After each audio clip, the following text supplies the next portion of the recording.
2019 साली मी माझा युट्यूबचा प्रवास सुरू केला, माझा पहिला चॅनल सुरू केला आणि 2020 मध्ये खऱ्या अर्थानं मला ओळख मिळाली माझ्या आवाजाला, माझ्या चेहऱ्याला. तर तेव्हा आपली केकची सिरीज प्रचंड व्हायरल झाली होती, खूप चालली, खूप छान असा त्याला प्रतिसाद मिळाला. मला आणखीन सुद्धा माझ्या इतर व्हिडिओच्या खाली कमेंट येते की ताई तुम्ही केकची सिरीज परत एकदा सुरू करा. तर त्यांच्यासाठीच आजचा हा स्पेशल असा व्हिडिओ. नमस्कार, मी पूनम तुमचं सगळ्यांचं स्वागत करते आपल्या रेसिपी शो या चॅनल मध्ये. तर आज आपण तुमच्या आमच्या सगळ्यांच्या आवडीचा एक केकचा फ्लेवर पाहणार आहोत, तो म्हणजे ब्लॅक फॉरेस्ट केक. हो, आज आपण ब्लॅक फॉरेस्ट केक पाहतोय. तर सगळ्यात अगोदर तर आपल्याला काय करायचंय, आपला जो ओव्हन आहे तो प्रीहीटला लावायचा आहे. माझ्याकडे आहे अगारोचा अवन टोस्टर ग्रिलर. हा 48 लिटरचा आहे. तसं बघायला गेलं तर आपण याच्यामध्ये खूप काही काही करू शकतो. तर त्याच्यातलाच एक प्रकार आज आपण करतच आहोत आणि आतमध्ये सुद्धा पुरेसा स्पेस आहे. सगळ्यात अगोदर तर याचं टेम्परेचर आपल्याला 180 वरती घ्यायचंय इथे. त्याच्यानंतर केक साठी आपल्याला फक्त खालचा रॉड चालू ठेवायचा असतो. जर वरचा रॉड चालू ठेवला तर आपला वरच्या साईडनं केकचा जो रंग आहे तो बदलतो. आणि सोबतच आता सुरुवातीला आपल्याला 10 मिनिटासाठी हा प्रीहीट करायचा आहे. 10 मिनिट ओव्हन प्रीहीट होतोय तोपर्यंत आपल्याला बॅटर तयार करायचंय. तर त्यासाठी इथे आपण चॉकलेटचं प्रीमिक्स घेत आहोत. 1 कप, हा माझा 1 कप 250 ml चा आहे. 1 टेबलस्पून तेल टाकून घ्यायचंय. तर इथं आपण पाऊण कप पाणी घेतलेलं आहे, ते थोडं थोडं करून वापरायचंय. हे बॅटर आपल्याला फेटत असताना आहे ना एकाच डायरेक्शननी फेटायचंय. तर त्यामुळे काय होतं, हे जे बॅटर आहे ना ते छान हलकं होतं आणि आपला केक मस्त असा फुगून वरती येतो.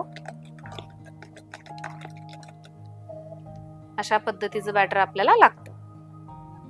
इथे आपण हा टिन घेतलेला आहे, याला सगळीकडनं तेल लावून घ्यायचंय.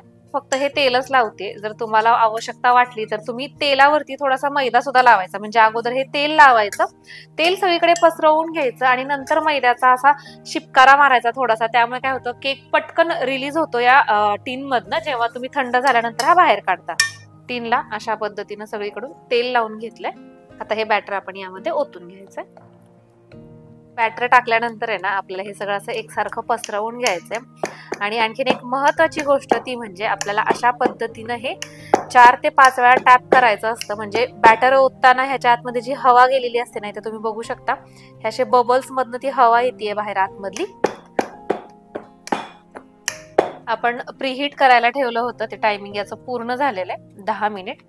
आता हा टिन यामध्ये ठेवून द्यायचा आणि आता आपल्याला काय करायचंय, 30 मिनिटांसाठी हा ऑन करायचा.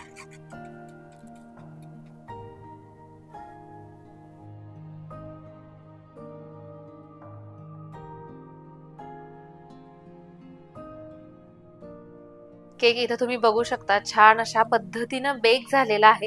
आता आपल्याला पूर्णपणे हा थंड करून घ्यायचा आहे. केकच्या लेयर्स आपल्या थंड होत आहेत तोपर्यंत आपली जी व्हिपिंग क्रीम आहे ती आपण बीट करून घेतोय. 1 कप आपण ही क्रीम घेतलीये.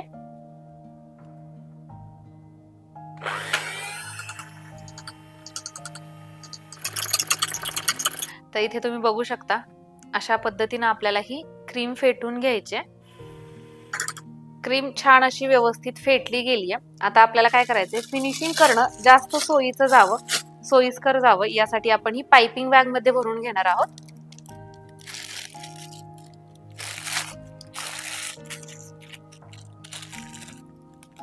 पंचवीस ते 30 मिनिटांनंतर हा केक पूर्णपणे थंड झालेला आहे.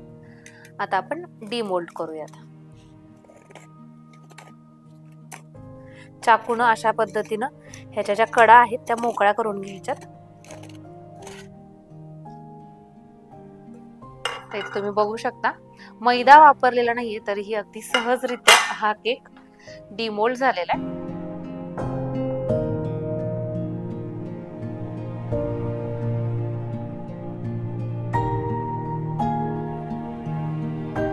तुम्ही बघू शकता अगदी छान अशा पद्धतीनं आपल्या या 2 लेयर्स तयार झाल्या. सगळ्यात अगोदर तर काय करायचंय, हा बेस आपण घेतलाय, आपला केक जागचा हलू नये यासाठी इथे थोडीशी ही व्हिपिंग क्रीम लावून घ्यायची. सगळ्यात खाली ही आपली पहिली लेयर, याच्यावरती आपल्याला हे शुगर सिरप वापरायचंय. शुगर सिरप म्हणजे काही नाही, फक्त पाण्यामध्ये साखर टाकली आणि ती पूर्णपणे विरघळवून घेतलेली आहे. आणि या शुगर सिरप बरोबरच आपण यावरती थोडंसं चॉकलेट सुद्धा टाकणार आहोत. आता यावरती व्हिपिंग क्रीम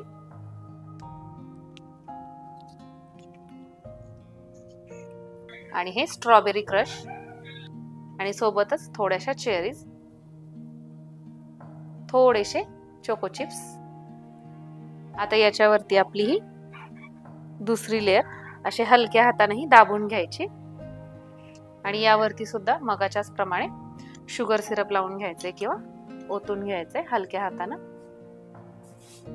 थोड्याशा शुगर सिरप मध्ये पण होऊन जातं. उन्हाळ्यात आपल्याला थोडासा जास्त शुगर सिरप वापरावा लागतो. आता आपल्याला या केकची फिनिशिंग करून घ्यायची, तर परत एकदा यामध्ये मी व्हिपिंग क्रीम भरून घेतली आणि सगळ्यात अगोदर आता इथं आपल्याला ही लावून घ्यायची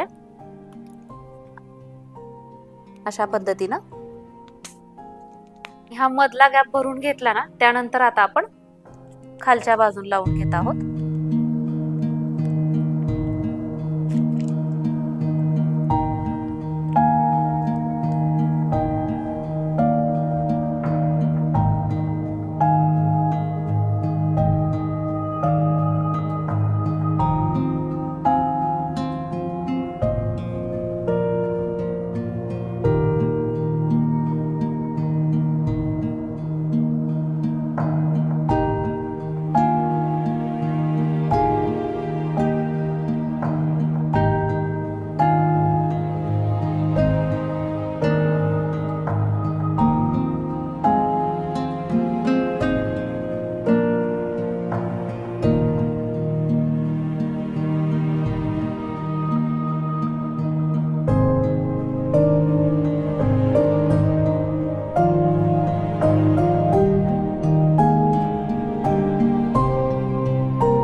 तर इथे तुम्ही बघू शकता शॉर्ट बट स्वीट अशा पद्धतीचा आपला हा केक तयार झालेला आहे. आता तयार झालाय. फक्त तुम्हाला जर हा खायचा असेल तर 4 ते 5 तास वाट बघावी लागेल, कारण की जोपर्यंत हा छान असा सेट होत नाही, थंड होत नाही, तोपर्यंत चवीला मस्त असा लागत नाही.